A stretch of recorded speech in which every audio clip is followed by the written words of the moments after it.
Hi, it's Beezy. It is 4/14/2022, and it's day 32, and it's very late. Excuse me. I just wanted to go ahead and quickly do this video journal for the 32nd day.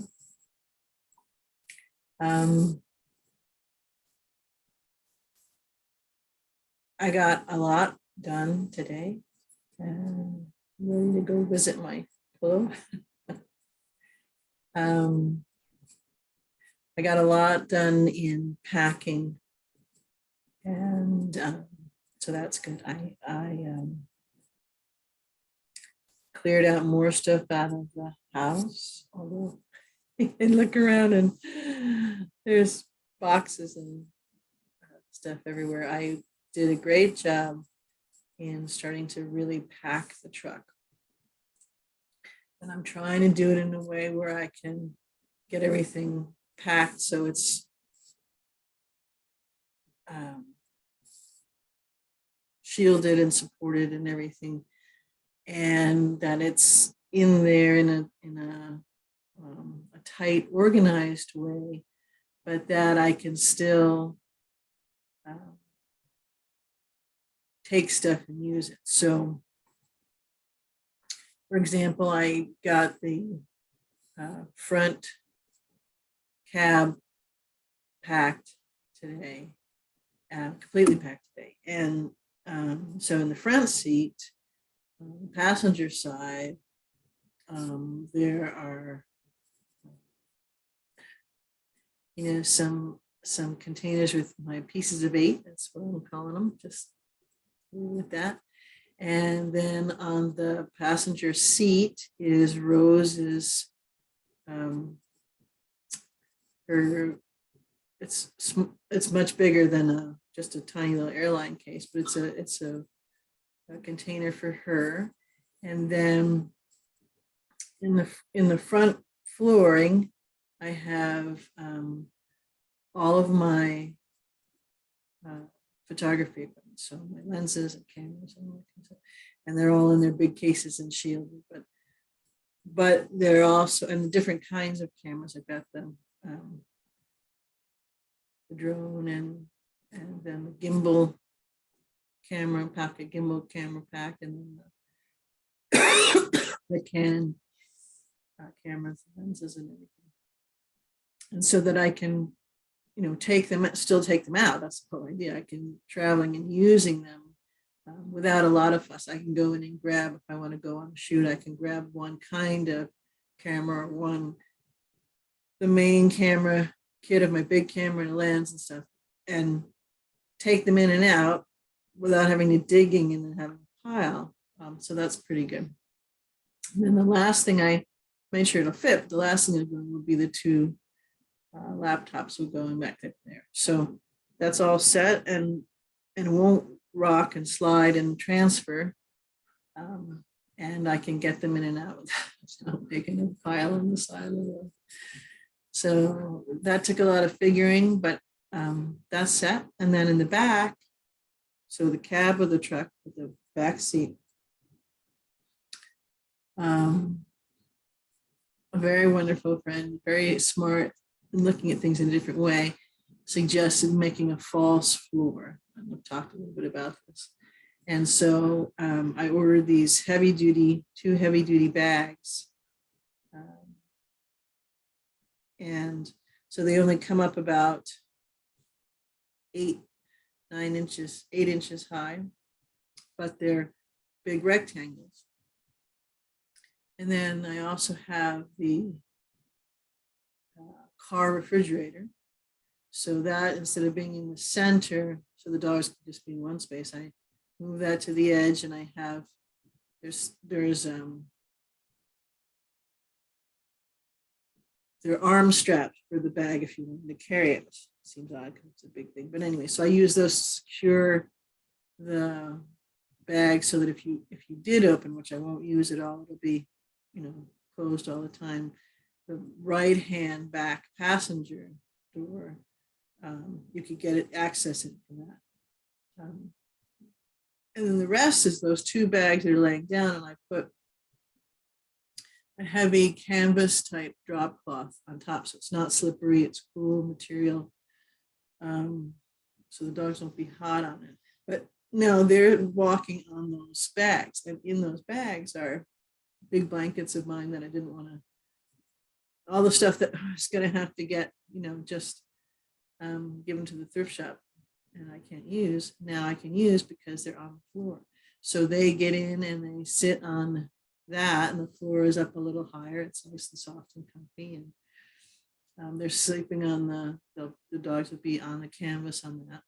And then if I need to, I can just flip back the canvas and I can access it. So it was a brilliant way to think of it, and I did do it, and it's comfy, and the dogs will like it because they're a little bit taller, so that it's easier to see out the windows and stuff. So that's good. And then I used all the nooks and crannies, so got a lot of stuff in there. And then I'm in the process of starting the back in the bed area. What I have to do in there is figure out how to do it all, get it in there, see how it all fits. Again, make it so that there's some stuff that I can take in and out when I'm driving the truck. It can be riding there, and then when I go, then I'll be sleeping in the truck, living in the back bed of the truck. It can be like at night or something, be transferred into the back seat. So if it's just a one night stop or something, then everything can move and then back again. And if we're at a place where we're making camp for a couple of weeks, or a week at a time, or a couple of days at a time, or whatever it is, then I can do it a little bit differently. The one thing right now is I have to figure it out, but I can put it in there and kind of set it up.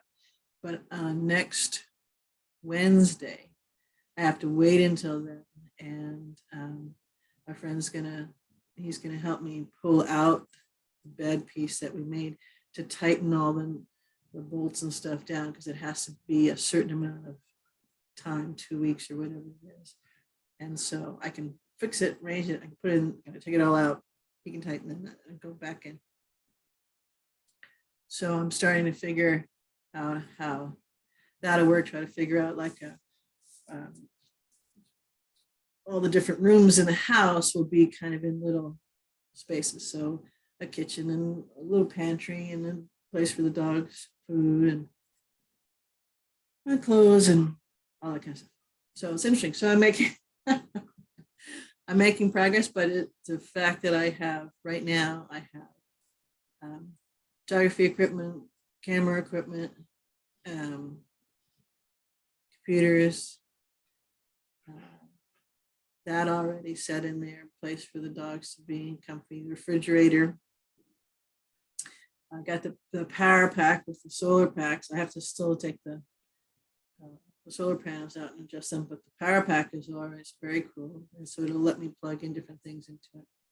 And that's all charged, and I figured that out. So yeah, so making progress, just got to doing this now. And I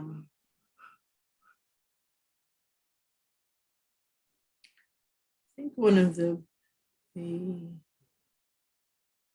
it's a recurring thing, and it seems to come broader and deeper and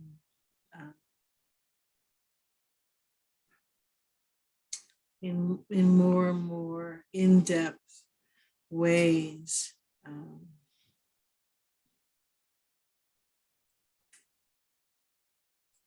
Especially with all the energies coming in and time, which it's just a construct, but it's speeding up and stuff, is how much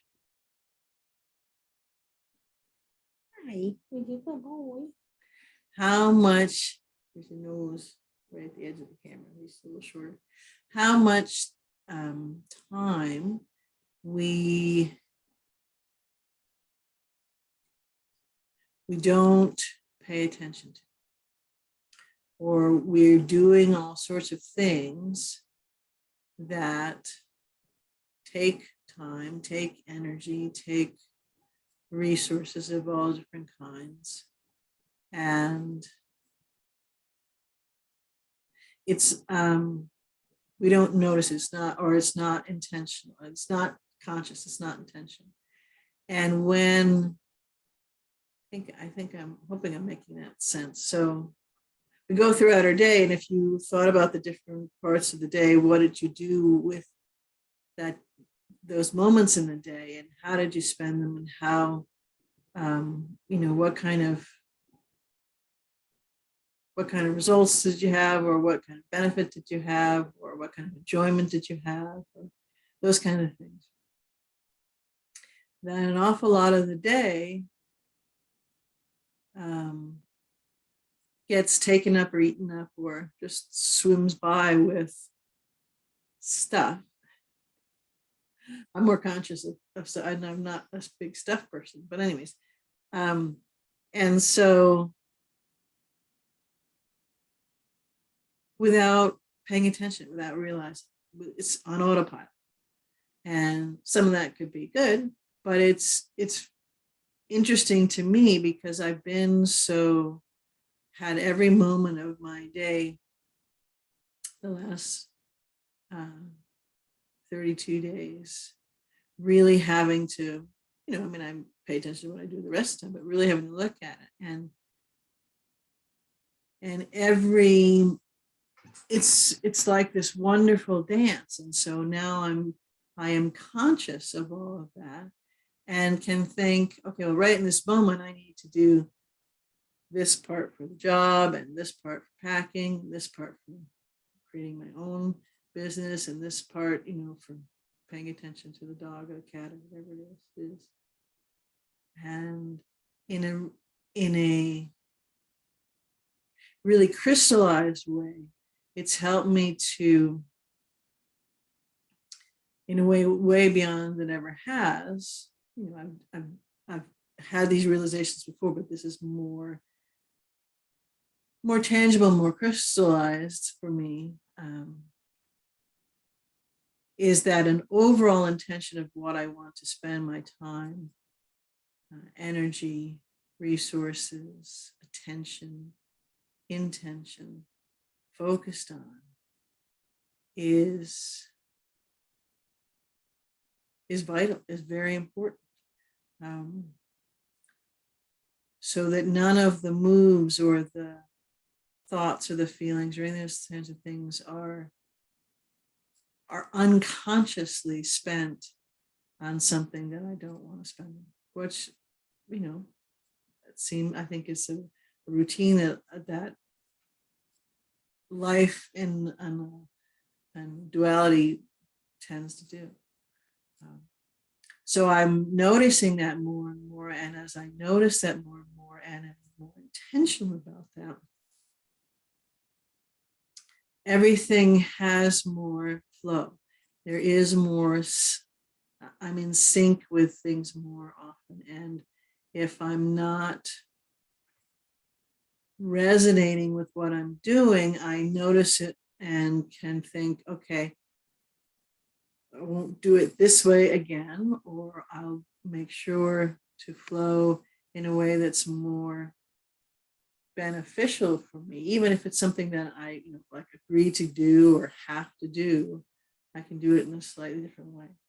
And there's something about having a focus on that, being intentional on that lets you reshape how or what it is that you're doing, how you can let go of certain things, and how there can be much more intentional flow. So I'm looking forward to really capitalizing on that. And as I finish, my 40 days here and then have this time off and then start going, that I keep that. I'm adding that to one of my things of fierce boundaries, that I keep that forward, so that depending on what action, what thing that I'm walking through the day doing, it's very intentional. And what I've noticed so far, and wanting to do that, having the intention to do that, and then having to do that because to get all of this stuff done. It actually gives me, since it gives me more a feeling of flow, it gives me more a feeling of time. And I find myself deeply in that moment instead of scattered in a bunch of different ways. And what I'm looking forward to do is that the have tos and the want tos are completely in line with themselves, and that the intention and attention of something is all bringing me in the direction of what I want, what gives me joy, what gives me benefit, what brings me in flow for having fun, or making my livelihood, or those kinds of things. And so it's an intentional practice that is not just in this condensed period of packing, but that I will carry forward. And I will be playing with the different ways to do that. So that for me is the thing that's coming more crystallized right this moment, and working in a better and better ways to play with it. So I'm exercising and playing with that. So I would say that for me is the biggest takeaway at the end of this day, and seeing that come more and more to fruition. So onwards and into more expansion. See you tomorrow. I love you.